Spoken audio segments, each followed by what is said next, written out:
Hi students, welcome to another video of Smartly Learn. In this video, let's see how to solve the fourth question in exercise 10.2.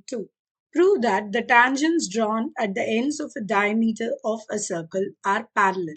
So first, let's draw a circle, mark the paths, and then we will try to prove what is required out of us. And I'm drawing a diameter here.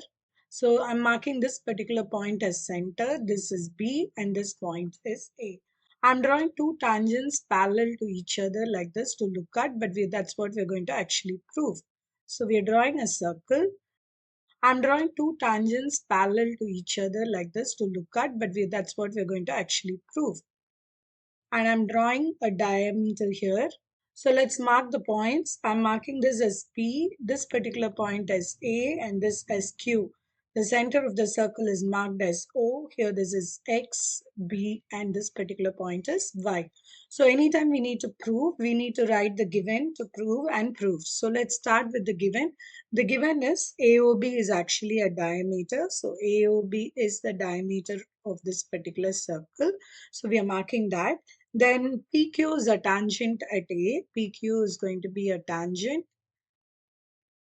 at point A. So I'm marking that as A, and XY is a tangent at point B. So that is given to us. So what we're going to prove is actually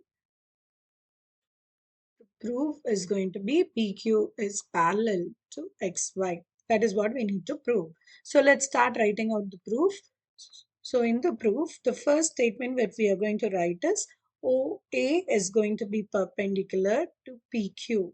Why? Because PQ is tangent and OA is the radius. So we know that the tangent is going to be perpendicular to the radius at the point of contact. Now, so this will actually mean that angle OAP will be equal to 90 degrees. So I'm particularly marking the angle that I'm going to be referring to, and this I'm marking as equation number 1. Now, similarly, we know that XY will be perpendicular to OB for the same reason. XY is tangent and OB is going to be the radius. That means it is going to be perpendicular. The tangent is perpendicular to the radius at the point of contact. So this property holds good. So this actually implies that angle OBX is going to be equal to 90 degrees. So this particular angle is what we are going to talk about. Angle OBX is going to be equal to 90 degrees. So I'm marking this particular equation here. And now let's move on to the proof. So this tells us that so for lines PQ and XY, actually AB looks as a traversal, right? It is a line that cuts through any two particular lines. So we are now finding out that angle OAP plus angle OBX is equal to 90 degrees plus 90 degrees, which is equal to 180 degrees. So how did we arrive at it? From equation number 1 and 2 that we have got here, we have used this and derived at this.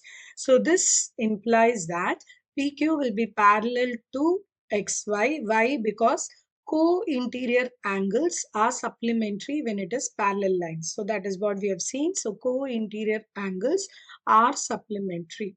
See, either you can put this as co-interior angles as supplementary. Instead of marking OBX as 90 degree, you can also mark OBY as 90 degree and say interior alternate angles are equal. Therefore, the two lines are parallel. Either one of the method you can use to show that these two lines are parallel like that. So depending upon whichever is your comfort method, use that option, and this is how you prove it. So hence proved. In the next video, we will see how to solve the fifth question in this particular exercise. Please extend your support to me by subscribing to my channel Smartly Learn. You can also reach out to me through my website www.smartlylearn.in for more practice worksheets. Thank you. See you in the next video. Bye.